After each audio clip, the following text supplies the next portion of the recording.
नमस्कार, मैं हूं अंजू पंकज। महाराष्ट्र की राजनीति में घमासान मचा हुआ है। एक तरफ ईडी संजय राउत और उनकी पत्नी वर्षा राउत को आमने सामने बैठाकर 1034 करोड़ के पतराचौल जमीन घोटाले से जुड़े मामले में पूछताछ कर रही है और दूसरी तरफ संजय राउत ने ईडी की कस्टडी से भी एक चिट्ठी कांग्रेस के नेता मल्लिकार्जुन खड़गे को लिखी है, जिसमें उन्होंने उनका शुक्रिया अदा किया है मुश्किल वक्त में उनका साथ देने के लिए। आखिर इस चिट्ठी के जरिए संजय राउत कांग्रेस के साथ प्यार की पींगे क्यों बढ़ा रहे हैं और किसे क्या संदेश दे रहे हैं? और दूसरी तरफ शिंदे गुट के प्रवक्ता दीपक केसरकर ने उद्धव ठाकरे के दोगलेपन को लेकर एक चौंकाने वाला खुलासा किया है और इस खुलासे से बीएमसी चुनाव पर एनसीपी और उद्धव गुट के रिश्ते पर क्या असर पड़ सकता है? इन्हीं तमाम मुद्दों पर चर्चा करने के लिए इस वक्त मेरे साथ महाराष्ट्र के वरिष्ठ पत्रकार सुशील कुलकर्णी जी मौजूद हैं। सबसे पहले ये बताइए कि ईडी ने क्या जो लोग उनकी कस्टडी में होते हैं उनको टाइपराइटर, चिट्ठी लिखने जैसी सुविधाएं देना शुरू कर दिया है क्या? लग रहा है तो ऐसा, लेकिन क्यों उस चिट्ठी में डेट नहीं है पता नहीं है। आप अगर संजय राउत की वो चिट्ठी देख ले तो उसमें पता चलेगा कि डेट नहीं है, तो शायद इसीलिए दिखाया गया होगा कि बिना डेट की डाल दो, मतलब पहले ही की हुई है। दो चार सवाल है मेरे। क्या जो चिट्ठी मल्लिकार्जुन खड़गे को लिखी हुई है वो अंग्रेजी में है? सच में सीरियसली कोई मुझे मेरा इरादा मजाक करने का नहीं है, किसी भी तरह का विनोद निर्माण करना मेरा मकसद नहीं है। सच में क्या ऐसी अंग्रेजी संजय राउत लिख पाते हैं? आई विल शो यूअर लाइकी कहने वाला इंसान, वो आपने अगर वॉइस क्लिप सुनी है तो इससे पहले जिसकी लाइकी वो दिखाना चाहते थे आई विल शो यूअर लाइकी में, तो उसमें वही औरत थी जो पहले अंग्रेजी खत लिखती थी इनके लिए। अब वो तो नहीं है, कोई ईडी के दफ्तर से अगर लिखा हुआ है तो संजय राउत ऐसा लिख ही नहीं सकते अंग्रेजी, ये मेरा दावा है। अगर हाँ तो बैठ के वो अंग्रेजी खत लिख कर दे हमें। जो भी लैंग्वेज इस्तेमाल की है उन्होंने, वो तो संजय राउत लिख ही नहीं सकते। सवाल ये है कि हाँ, आप जेल से जरूर चिट्ठी लिख सकते हो, लेकिन हैंडराइटिंग वाली, मतलब अपने हाथ से लिख कर भेज सकते हो। अभी ये तो टाइप की हुई है, प्रिंट की हुई है, लेटर हेड मुहैया करवाए गए हैं। तो क्या ईडी ने ये शुरू कर दिया है? ये किस तरह का मैनेजमेंट है? क्या दिखाना चाहते हैं? यही में सवाल मेरे मन में भी है कि ये फैसिलिटी अगर ईडी सब प्रोवाइड कर रही है तो बहुत अच्छी बात है, बहुत अच्छी तरीके से पेश आ रहे हैं लोग अपने बंदियों के साथ। अंजू जी, लेकिन सुशील जी, मेरा सवाल आपसे ये है कि मल्लिकार्जुन खड़गे को ही ये चिट्ठी क्यों लिखी संजय राउत ने? उद्धव ठाकरे को क्यों नहीं लिखी? उद्धव ठाकरे ने भी तो उनका बहुत साथ दिया है जब से वो गिरफ्तार हुए हैं। तो ये चिट्ठी क्या किसी को तंज कसने के लिए किसी और को लिखी गई है? यानी कि कहीं पर निगाहें, कहीं पर निशाना तो नहीं है? वैसे सीधे तौर पे देखा जाए तो उन्हें चिट्ठी उद्धव ठाकरे को ही लिखनी चाहिए थी कि आप मेरे घर गए, मैं आपका आभारी हूं, आप मेरे साथ रहे। कोई भी नेता ऐसा नहीं है जो राउत की गिरफ्तारी के खिलाफ बात कर। एक दूसरी चीज, किसने नहीं बोला है? मतलब राउत का जो प्रातस्मरणीय प्रातः वंदनीय नेता है राउत के, वो है शरद पवार। पहले तो उद्धव ठाकरे को लिखनी चाहिए थी, वहां नहीं लिखी। दूसरे, उनको प्रातः वंदनीय समझने वाले शरद पवार को लिखनी चाहिए थी, वहां नहीं लिखी। मतलब साफ है कि शरद पवार ने इस विषय में नो कमेंट कहकर जो भी कुछ किया है, जो भी कुछ सामने लाया है, और यहां तक कि उनकी बेटी सुप्रिया सुळे ने भी कहा था, सुप्रिया सुळे को यह पूछा था मीडिया ने कि क्या शरद पवार राउत की गिरफ्तारी के बारे में क्यों नहीं बात कर रहे हैं? तो सुप्रिया सुळे ने यह कहा था कि सब चीजें, सब बातें मेरे पिता के साथ जोड़ी जाती है, इसका मुझे आनंद। अरे भाई, क्यों नहीं बोला? ये अगर बता दिया होता तो बहुत अच्छी बात होती, ऐसा मुझे लगता है। लेकिन ये बात नहीं की उन्होंने बस इतना ही कह दिया कि बस आप मुझे आनंद है कि सारी बातें शरद पवार के साथ जोड़ी जाती है। ये शरद पवार को चिट्ठी ना लिखना, इसके पीछे और एक बड़ा मकसद है अंजू जी, ये भी मैं आपको समझाता हूँ। सुशील जी, कि शरद पवार उस शख्स को जो कि ये दावा करता था कि मैं तो शरद पवार का आदमी हूं, वो ईडी की कस्टडी में चला जाता है, गिरफ्तार हो जाता है, आरोप पर आरोप उस पर लग रहे हैं, उसके बारे में कुछ भी नहीं बोल रहे हैं। इतना परहेज क्यों? कहीं उन्हें अपने लिए तो कोई खतरा नहीं सता रहा? नहीं, इसमें और एक बात जो आपको बतानी है वो पहले मैं बता देता हूँ, फिर आपके सवाल पर आ जाते हैं। बात ऐसी है अंजू जी कि आपने देखा है कि केसरकर ने एक बयान दिया था, उस बयान पर भी हमें विस्तार से बात करनी। केसरकर ने एक बयान दिया था कि उद्धव ठाकरे वैसे ही मिलना चाहते थे मोदी के साथ, फिर से एक बार बीजेपी के साथ आना चाहते थे। अब ये तो साबित हो गया ना अंजू जी कि उद्धव ठाकरे कौन से मूड में थे। तो इसको शायद ठीक करने के लिए, मतलब नहीं जी हम आपके साथ ही है, ऐसा कुछ नहीं है, हमने हमारे मन में कोई भी आपको दगा देने का विचार नहीं था, इसीलिए शायद संजय राउत ने ये चिट्ठी मल्लिकार्जुन खड़गे को लिखी है। लेकिन बेचारे राउत को यह पता ही नहीं है कि कांग्रेस को अगर मनाना है तो गांधी परिवार को मनाना होता है, खड़गे को नहीं। खड़गे है कौन कांग्रेस में? सुनता कौन है खड़गे की कांग्रेस में? अगर वहां कांग्रेस को ही मनाना पड़ेगा तो आपको राहुल गांधी और सोनिया गांधी को ही मनाना पड़ेगा। अब फिर से पूछिए आपका जो सवाल आपने पहले पूछा था। लेकिन उससे पहले मैं ये पूछना चाह रही हूँ कि शायद संजय राउत ने सोचा होगा कि राहुल गांधी खुद ईडी के हत्थे चढ़े हुए हैं, सोनिया गांधी से भी पूछताछ हो रही है, नए नए खुलासे हो रहे हैं, इसलिए उनको चिट्ठी लिखकर फायदा क्या है? ऐसी बात है कि चिट्ठी लिखकर राहुल गांधी को फायदा नहीं है, ये भी पता है उनको, क्योंकि वही पहले ईडी में जा चुके हैं। और राउत के लिए एक मुसीबत और हो गई। वो मुसीबत ही है कि जब वो राउत जेल के अंदर जा रहे थे तो उनसे मिलने के लिए, मतलब जब कोर्ट में थे तो उनसे मिलने के लिए आ गई थी नवाब मलिक की लड़की, और वो उन्हें कह रही थी कि हम आपके साथ हैं। जो नवाब मलिक लड़की के साथ, लड़की के कारण ही इतना लंबा जा चुका है, उसकी बीवी ने राउत के पास, उसकी लड़की ने, माफ कीजिएगा, उसकी लड़की ने राउत के पास आकर एक बहुत बड़ी गलती कर दी। शायद इसका आना ही राउत के लिए बड़ी मुसीबत ना खड़ी कर, यहां से उसके कनेक्शन न जोड़े जाए, क्योंकि ईडी कनेक्शन जोड़ भी सकती है और इस्टेब्लिश हो भी सकते हैं, क्योंकि रिलेशन है भी उनके साथ। तो ये गलती हो चुकी है, तो और एक दोबारा गलती क्यों करना? जिनके ईडी जिनके इंक्वायरी कर रही है उन्हीं के पास जाके चिट्ठी लिखकर और संबंध प्रस्तापित करने की गलती शायद राउत ने नहीं की होगी, इसीलिए मल्लिकार्जुन खड़गे को भेजी है। लेकिन मल्लिकार्जुन खड़गे की भी ईडी इंक्वायरी चल रही है सेम मैटर में। राउत शायद ये भूल गए हैं कि वो साथ साथ रहने की बात कर रहे हैं, हम साथ साथ है वाली बात कर रहे हैं, उसमें शायद राउत को लगे राउत जहां भी रखेंगे ना कदम, वहीं पे ये मुसीबत उनको सामने दिखेगी। मैं ये जानना चाह रही हूँ कि वो शरद पवार जिनके लिए संजय राउत ये कहा करते थे कि मैं तो शरद पवार का आदमी हूं, वो शरद पवार संजय राउत को लेकर इतना परहेज क्यों कर रहे हैं? उनके साथ अब खड़े क्यों नहीं आ रहे हैं, जबकि शरद पवार तो प्रधानमंत्री मोदी के पास भी गए थे संजय राउत की सिफारिश लेकर? शरद पवार का आदमी हूं नहीं, फ्रंट मैन, वो राउत का बड़ा फेवरेट शब्द है, फ्रंट मैन। वो देवेंद्र फडणवीस का फ्रंट मैन बुलाते थे मोहित कंबोज को, वो किरीट सोमैया का फ्रंट मैन बुलाते थे जितेंद्र नवलानी को। वो फेवरेट वर्ड है उनका, उनका फ्रंट मैन। वो शरद पवार के फ्रंट मैन थे संजय राउत। और एक बात और, वो इनका एक फेवरेट शब्द और भी है, mark my word.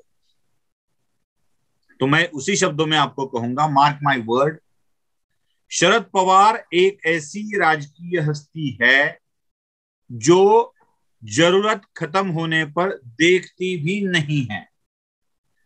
Sanjay Raut की जितनी जरूरत थी उतनी शरद पवार ने इस्तेमाल कर ली है। अब मुझे नहीं लगता कि शरद पवार की राजनीति के लिए संजय राउत की जरूरत बची है, एक बात। दूसरी बात, संजय राउत के जो कनेक्शंस हर जगह जोड़े जा रहे हैं, जुड़ रहे हैं या ढूंढ रही है ईडी, उसमें मुंबई, रायगढ़, जो अलीबाग के प्लॉट वाला मामला है, मुंबई की प्रॉपर्टी वाला मामला है, साथ ही साथ कनेक्शन जा रहे हैं दुबई तक, और वो होके जा रहे हैं दिल्ली से। Delhi, Dubai, Mumbai, Raigarh, in connection में से एक कनेक्शन शायद ऐसा हो सकता है कि जो शरद पवार के साथ जुड़ता हो कहीं से भी जाकर, मतलब दिल्ली वाला शांग्रीला होटल वाला मामला हो। अब ये क्या है मुझे पता नहीं है, सुनाई दे रहा है कि कोई शांग्रीला होटल वाला मामला है। कोई दिल्ली में शांग्रीला होटल है क्या? कोई ऐसा जो 5 स्टार होटल है एक अच्छा शांग्रीला, बिल्कुल है। तो शांग्रीला वाला एक मामला है कोई तो, और शायद उसी की चिढ़ होगी शरद पवार के मन में कि ये कुछ ना कुछ तो राउत को पीछे ढकलना पड़ेगा, इसमें राउत के पीछे रहना बिल्कुल पॉसिबल नहीं होगा। तो यही कुछ मामले ऐसे हैं जो खुद तक ना पहुंचे, इसलिए भी शरद पवार इनसे दूर रहते हो। मतलब एक तो जरूरत खत्म हो गई है, दूसरा जो आपने पहले बताया था ना कि उन्होंने राहुल को चिट्ठी क्यों नहीं लिखी, उन्होंने सोनिया को चिट्ठी क्यों नहीं लिखी, उसने मल्लिकार्जुन खड़गे को चिट्ठी क्यों लिखी, तो ये वाला मामला कहीं शरद पवार तक आके ना रुके और इसमें शरद पवार न फंसे, शायद इसीलिए ये कर दिया है कि शरद पवार ने इनसे अपना रिश्ता तोड़ लिया है। वो चुप है, नो कमेंट कह रहे हैं ऐसे। लेकिन आपको याद होगा जब गुवाहाटी में शिंदे गुट के विधायक चले गए थे और ये शर्त रखी गई थी कि हम वापस आ जाएंगे अगर एनसीपी और कांग्रेस का साथ उद्धव ठाकरे छोड़ देते हैं, उस वक्त संजय राउत ने ये स्टेटमेंट दिया था कि हाँ हम इनको छोड़ देंगे, आप वापस आ जाओ। और हो सकता है कि उसका असर भी कहीं ना कहीं रिश्तों पर पड़ा हो शरद पवार और संजय राउत के। नहीं, संजय राउत ने ऐसा कभी नहीं कहा। ये आप आ तो जाओ ऐसा कहा था उद्धव ठाकरे ने। रिश्तों पर असर पड़ रहा है, फिर से उसी बात को मैं दोहराता हूं, जो केसरकर का बयान है उससे असर पड़ रहा है। आमतौर पर केसरकर की दुश्मनी, पॉलिटिकल दुश्मनी है नारायण राणे के साथ, हमेशा किसे वो एक दूसरे के प्रतिस्पर्धी बनकर कोंकण में काम करते हैं, दोनों ही कोंकण के। अब केसरकर ने जो बयान दिया उससे मोटे तौर पर ऐसा लगता है कि उसने राणे पर शिकंजा कसा है, राणे पर आरोप किए। लेकिन मैं ये नहीं समझता कि केसरकर राणे पर आरोप कर रहे हैं, क्योंकि आज की जरा राजनीतिक स्थिति देख लीजिए, सिचुएशन देख लीजिए, समझ लीजिए। केसरकर के नेता है एकनाथ शिंदे, केसरकर का शिवसेना में जाने का रास्ता बंद हो चुका है, उद्धव गुट में जाने का रास्ता बंद हो चुका है। अब केसरकर को रास्ता बचा है शिंदे गुट के साथ रहने। नारायण राणे से दुश्मनी लेकर बीजेपी से दुश्मनी, और बीजेपी से दुश्मनी का मतलब है सत्ता से दूर होना। तो केसरकर नारायण राणे को टारगेट करके बीजेपी को नाराज नहीं करे। केसरकर ने सीधे तौर पे निशाना बना लिया है उद्धव को। उद्धव की असलियत दुनिया के सामने लाके रख दी है। अब असलियत क्या है अंजू जी? असलियत यह है कि उद्धव ने प्री पोल अलायंस किया बीजेपी के साथ, चुनाव लड़े बीजेपी के साथ, सीएम बनने के लिए बीजेपी को दूर रखा, धोखा दिया, चले गए एनसीपी और कांग्रेस के साथ। अब जब उनको पता चला कि इस सरकार के कारण परिवार और पार्टी दोनों मुसीबत में आ सकते हैं, मतलब पाटनगर भी मुसीबत में आ सकते हैं, परब भी मुसीबत में आ सकता है, आदित्य भी मुसीबत में आ सकता है, तो उन्होंने सरेंडर कर दिया प्रधानमंत्री नरेंद्र मोदी के सामने, कह दिया कि मैं इन दोनों को छोड़ना चाहता हूं, हम आपस में कुछ निपटा लेते हैं, चाहे बात किसी कारण से बिगड़ी हो। मतलब उद्धव की और नरेंद्र मोदी वाली बात किस कारण से बिगड़ी हमें पता नहीं, किस कारण से भी बिगड़ी हो, लेकिन उद्धव ने ये पेशकश मोदी के सामने रखी तो थी। जैसे बीजेपी के साथ धोखा किया वैसे ही कांग्रेस और एनसीपी के साथ धोखा किया, ये वाली बात उजागर हो रही थी। इसी बात को लेकर चिंतित थे राउत कि कहीं सबसे ना उड़ जाए, यहां से भी दाना पानी उड़ गया, घर का नहरा रहा ना घाट का रहा, ऐसा ना हो। इसलिए राउत ने चिट्ठी लिख डाली कांग्रेस के लीडर मल्लिकार्जुन खड़गे को, और ये जताने की कोशिश की नहीं भाई अभी तक तो हम आपसे ही प्यार करते हैं। मतलब ये वाला मामला है वैलेंटाइन में कभी चॉकलेट भेजो, कभी टेडी भेजो, कभी रोज भेजो। ये वाला मामला है कि मैंने कोई आपसे नाता नहीं तोड़ा है, ब्रेकअप नहीं हुआ है अपना, अभी साथ आपके साथ ही रिलेशनशिप में हूँ, यही दिखाने की ये कोशिश है अंजू जी। इसीलिए खरगे को लेटर लिखा है। इसी उद्धव के साथ जो कुछ भी केसरकर के कारण हुआ है उसी को ठीक करने का ये प्रयत्न हो सकता है राउत द्वारा। चलिए, राउत ने तो चिट्ठी लिखकर हालात को संभालने की कोशिश की, लेकिन मुझे अब उद्धव ठाकरे के बारे में बताइए, क्योंकि उद्धव ठाकरे जिस तरह का दोगलापन दिखा रहे हैं, जिस तरह का डबल गेम खेल रहे हैं, इनके साथ भी हैं, उनके साथ जाने की कोशिश भी कर रहे थे, तो उनका भविष्य अब महाविकास आघाड़ी में आपको क्या दिखता है? महाविकास आघाड़ी नाम का एक मृगजल है जो सत्ता प्राप्ति के लिए ही एक दूसरे के साथ आए थे। अगर ये महाविकास आघाड़ी का गठबंधन चलता है तो इसमें कांग्रेस का सबसे बड़ा नुकसान है। अगर बंटवारा करके भी, बराबर का बंटवारा करके भी सीटें दी जाए तो कांग्रेस के हिस्से में बहुत कम सीटें आने वाली, 100 से भी कम, मतलब है 288, उसमें से कुछ निर्दलियों को दी जाए तो 280 बच जाते हैं। अब इसमें से तीसरा हिस्सा कांग्रेस के हिस्से आने वाला। क्या कांग्रेस इसमें शामिल होगी? बिल्कुल नहीं होगी, क्योंकि उसको अपने आप को खत्म नहीं करना है। कांग्रेस हाथी मरा तो भी 9 लाख का होता है, पूरे राष्ट्र की पार्टी है भाई वो, तो उसको इतनी जल्दी खत्म नहीं होना है, धीरे धीरे करके होंगे, इतनी जल्दी नहीं होंगे। तो महाविकास आघाड़ी गठबंधन वाला मामला जो है वो मुझे नहीं लगता है कि वो आगे चलने वाला है। तो स्वाभाविक तौर पे इसमें शिवसेना का कुछ भी रोल रहने वाला नहीं है। गठबंधन से अगर होता ही है तो एनसीपी के साथ होगा। एनसीपी और शिवसेना मिलकर आगे जा सकते हैं महाराष्ट्र की राजनीति में। अब इसमें फायदा एनसीपी का है, तो शरद पवार के साथ चलकर जहां ले चल मर्जी, जहां ले चल, ऐसा कह के अभी चले जाएंगे। वो हमारे मराठी में एक कहावत है, अग अग म्हशी मला कुठे नेशी। इसका मतलब है भैंस की पूंछ पकड़कर ये बैठा है, भैंस आगे जा रही है और भैंस को ही पूछ रहा है कि मुझे कहां ले जा रहा है। अरे भाई तू पूंछ छोड़ दे, भैंस तुझे कहीं नहीं लेके जाएगी। वैसे ये पूंछ पकड़ के बैठे हैं एनसीपी के, और एनसीपी जहां जाएगी उसके साथ ये चले जाते जाएंगे। क्योंकि अभी मुझे नहीं लगता है कि उद्धव का कोई भविष्य महाविकास आघाड़ी में, शिवसेना का कोई भविष्य है।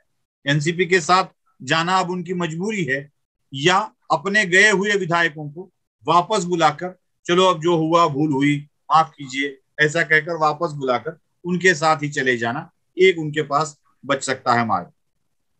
लेकिन राजनीति में सुशील जी कहते हैं ना, टाइमिंग बहुत मायने रखती है। दीपक केसरकर ने ये जो खुलासा किया है बीजेपी के साथ, जो उद्धव ठाकरे डील कर रहे थे, तो उसका असर तो बीएमसी चुनाव पर भी पड़ सकता है, क्योंकि अभी तक तो यही राग अलापते रहे उद्धव ठाकरे की वो एनसीपी के साथ ही बीएमसी चुनाव लड़ेंगे। तो अब आपको लगता है कि एनसीपी उद्धव गुट पर थोड़ा बहुत भरोसा करेगी या नहीं? देखिए, उद्धव की अब मजबूरी हो गई है केसरकर के बयान के बाद एनसीपी के साथ जाना। नहीं उसने गलत कहा है, ये बोला कुछ सही नहीं है, ऐसा मतलब ये नहीं उसने गलत कहा है, ये बात आनी चाहिए थी राणे की तरफ से। राणे तो उस पर कुछ बात ही नहीं कर रहे, बीजेपी भी चुप है। अब ये खुलासा करने की जिम्मेदारी आ गई है शिवसेना के ऊपर, तो बीएमसी के चुनाव में इस पे असर होगा ही होगा, जरूर होगा। उन्हें एनसीपी के साथ जाना होगा। बीजेपी इतनी सीटें ही एनसीपी को देनी पड़ेगी, मतलब एनसीपी के साथ, एनसीपी है क्या बीएमसी में, क्या क्षमता है बीएमसी में? दो डिजिट वाले तक भी नहीं पहुंच पाते हो, उनको आधी सीटें देनी पड़ेगी अंजू जी। इतना नुकसान होने वाला है उद्धव का, क्योंकि अपनी निष्ठा साबित करने की। एक और दूसरी एक बात आप गौर कीजिए, उसी प्रेस कॉन्फ्रेंस में केसरकर ने कहा था कि सुशांत सिंह मामले में बदनामी की जा रही है आदित्य ठाकरे की। मुझे एक क्षण ऐसा बताइए पिछले 2 महीने में जिसमें सुशांत सिंह मामला उठाया गया। क्या रानी ने बयान दिया था कोई पिछले महीने? नहीं। पिछले 2 महीने राणे का एक बयान आपको नहीं दिखता है?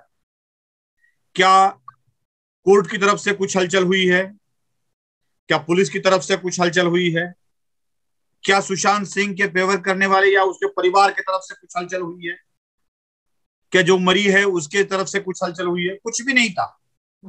ये मामला बिल्कुल ठंडे बस्ते में चला गया था। इसको क्यों उठाया केसरकर ने? केसरकर की मंशा क्या है आप समझ सकती है? केसरकर की यही मंशा है कि किसी ना किसी तरीके से फिर से एक बार सुशांत सिंह वाला मामला सामने आए और उस पर बड़ी चर्चा हो। और यही होने वाला है अंजू जी। जो मुद्दे, जो विषय चर्चा के बाहर चले गए थे, उन्हीं को फिर से एक बार चर्चा में लाकर केसरकर ने उद्धव के सामने दिक्कतें खड़ी कर दी है। इसका असर बीएमसी चुनाव पर भी होने वाला है। इसका असर उद्धव की फैमिली पर भी होने वाला है, क्योंकि अभी आप देखेंगी आगे आगे। आप जानती है बाला साहब के 3 पुत्र, एक जयदेव, उद्धव और बिंदु माधव। उसमें से बिंदु माधव की मौत हो गई, जयदेव मातोश्री छोड़कर चले गए। जयदेव और उद्धव के बीच में झगड़ा चल रहा। वैसे ही उससे पहले बाला साहब के भाई श्रीकांत ठाकरे के पुत्र राज ठाकरे, राज और उद्धव में सत्ता का, शिवसेना की सत्ता का झगड़ा चला। उसके बाद उद्धव और उनके सगे भाई जयदेव में चला। उसके बाद यही सिलसिला आगे आदित्य और तेजस में भी हो सकता है। आदित्य जितना जितना आरोपों में घिर जाए, उतना उतना तेजस की महत्वाकांक्षा बढ़ सकती है। और बता दूं, आदित्य से अच्छे तेजस है। कंपैरिजन बाहर से हम अगर नेतृत्व की दृष्टि से करें तो आदित्य से बेहतर तेजस है। तेजस के मन में भी राजनीति में आने का इच्छा पैदा हो सकती है, और यही असर करेगा उद्धव की फैमिली पर भी, बीएमसी चुनाव पर भी असर करेगा और उद्धव की फैमिली पर भी असर करेगा। सुशील जी, ये बताइए, जैसे अभी आपने कहा कि सुशांत सिंह राजपूत के मुद्दे को फिर से फ्रंट पर लाने की कोशिश केसरकर कर रहे हैं, इसीलिए वो इस तरह की स्टेटमेंट दे रहे हैं। लेकिन हाल फिलहाल में ये बातें भी शिंदे सरकार की तरफ से आई हैं कि बहुत से फैसले जो उद्धव ठाकरे सरकार में लिए गए, खासतौर पर उस वक्त के पर्यावरण मंत्री आदित्य ठाकरे ने लिए, उनको भी खंगाला जा रहा है, उन फैसलों को भी फिर से देखा जा रहा है। तो आपको लग रहा है कि एक तरह से ठाकरे परिवार के इर्द गिर्द शिकंजा कसने की पूरी तैयारी हो चुकी है? नहीं, आदित्य अकेले के नहीं निकाले जा रहे हैं। सारे मंत्रालयों के जो जो फैसले महाराष्ट्र की वित्तीय स्थिति पर परिणाम करने वाले थे, उनको खंगाला जा रहा है। क्योंकि सत्ता छोड़ने के वक्त बहुत सारे ऐसे निर्णय लिए गए थे जो महाराष्ट्र की वित्तीय स्थिति को डामाडोल कर दे, तो उनको रोका जा रहा है कि आगे सरकार चलाने में दिक्कत ना हो। लेकिन उसमें आदित्य के डिपार्टमेंट के भी बहुत प्रोजेक्ट है जिसकी उपयुक्तता भी अभी खंगाली जा रही है। तो उसमें आदित्य की ये प्रोजेक्ट, जिन प्रोजेक्टों में कुछ गड़बड़ नजर आती है, उनको बंद किया जाएगा। आदित्य की मुश्किलें वैसे ही बढ़ने वाली है। महाराष्ट्र में घूमना है, लोगों का साथ लेना है, साथ ही साथ उसके प्रोजेक्ट के ऊपर भी सवाल खड़े हो गए हैं।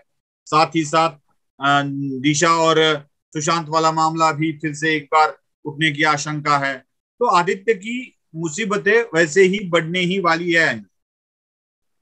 और ये बताइए कि साबना के एडिटर तो फिर से उद्धव ठाकरे बन गए हैं। उन्होंने तो इस बात का भी इंतजार नहीं किया कि संजय राउत लौट कर आते, तब उनसे जिम्मेदारी ली जाती। तो ये जो बदलाव हुआ है, इसे कैसे देखें?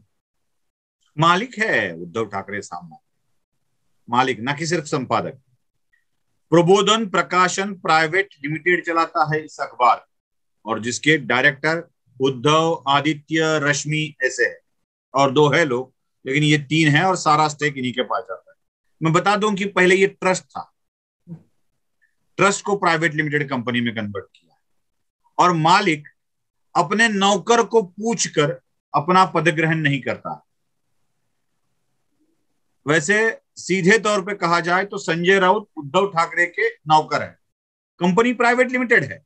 नौकर ये शब्द अगर आपको अच्छा न लगता हो तो एम्प्लॉय कह दीजिए ना, जरा अच्छा लगे, कॉर्पोरेट वर्ड्स इस्तेमाल करने जरा अच्छा लगे। तो उस एम्प्लॉय को पूछ कर तो कोई अपना पद डिसाइड नहीं करे। उद्धव ठाकरे ने संपादक का पद राउत के पहले ही लेके ये बता दिया है संजय राउत को कि भाई तू नौकर है, तेरी हैसियत क्या है, भले ही तू नेता है, भले ही तू दोस्त है, लेकिन तू नौकर है, ये बता दिया है। संजय राउत की पत्नी वर्षा राउत भी ईडी के दफ्तर आज पहुंची हुई है। जब तक मैं और आप बात करें तब तक अभी तक उनसे पूछताछ चल रही है। तो ये तो बड़े धर्म संकट में फंस गए हैं संजय राउत। सामने पत्नी बैठी है, सच बोले तो भी फंसेंगे, झूठ बोले तो भी फंसेंगे। तो कैसे इससे पार पाएंगे वो? दुआ करते हैं कि ईडी संजय राउत के पत्नी को भी, मतलब वर्षा राउत को भी संजय राउत के साथ न रख ले। दुआ करते हैं, शायद ऐसे नहीं होगा, इंक्वायरी होगी। दिक्कत यह है कि वर्षा राउत एक सीधी साधी गृहिणी है, मतलब वो कोई बड़े झोल करने वाली, संजय राउत की तरह चालाक, चतुर, होशियार ऐसे नहीं है, वो गृहिणी है। तो संजय राउत ने जो भी कुछ इनके नाम पर किया है शायद उन्हें पता भी नहीं हो, क्योंकि वो टीचर है, उनको पता भी नहीं होगा कि अपने अकाउंट पे, अपने नाम पर क्या क्या हो रहा। बस चलो साइन करो, जो आमतौर पे महिलाएं करती है, इस तरह का उनका बर्ताव। इनको इस बारे में कुछ पता ही नहीं होगा। अगर मुझे कोई पता नहीं है, मुझे कोई पता नहीं है, ऐसा उत्तर अगर देती है तो राउत की मुश्किलें बढ़ सकती है। अंजू जी, दुआ करते हैं कि वो भेज दे वापस वर्षा राउत। ठाकरे तो वर्षा का त्याग करके दूर हो गए सारे से, लेकिन संजय राउत अपनी वर्षा का त्याग नहीं कर सकते ना, त्याग नहीं कर सकते हैं और ऐसी दुविधा में फंस गए हैं कि खुद को बचाएं या पत्नी को बचाएं। लेकिन ये बताइए कि उद्धव के लिए वर्षा एक बिल्डिंग थी जिसका त्याग करके वो निकल आए थे अपने मातोश्री, लेकिन इनकी वर्षा और इनकी मातोश्री संग संग ही रहता है संजय राउत जी को, तो ये त्याग भी नहीं कर सकते, यही उनकी दिक्कत है। लेकिन और भी बहुत से ऐसे खुलासे हो रहे हैं सुशील जी, जिसमें कि संजय राउत के नई नई कंपनियों के साथ रिश्तों के खुलासे हो रहे हैं। प्रथमेश कंस्ट्रक्शंस की बात आ रही है, शेट्टी नाम के एक शख्स का जिक्र भी हो रहा है जिसके मलेशिया और दुबई में बताया जा रहा है होटल्स हैं। उन पर्ल ग्रुप का जो विवाद था उसके साथ भी जुड़ते दिख रहे संजय राउत। तो क्या लग रहा है आने वाले दिनों में उनकी दिक्कतें कम होने की बजाय उनके बारे में और ज्यादा राज खुलेगी कि कहां कहां से वो वसूली करते रहे? मैं एक मिनट आपको देखते देखते ये बता रही थी, क्योंकि इतना इतना ज्ञान है उनके पास, इतना भंडार पड़ा हुआ है कि मैं सारे के सारे नाम एक बार ले भी नहीं सकता। आपको याद है एक माइक्रोग्रेविटी मग लैब प्राइवेट लिमिटेड एक कंपनी है जो सुजीत पाटकर चलाते हैं, उसका भी संजय राउत के साथ संबंध है, सुजीत पाटकर का है।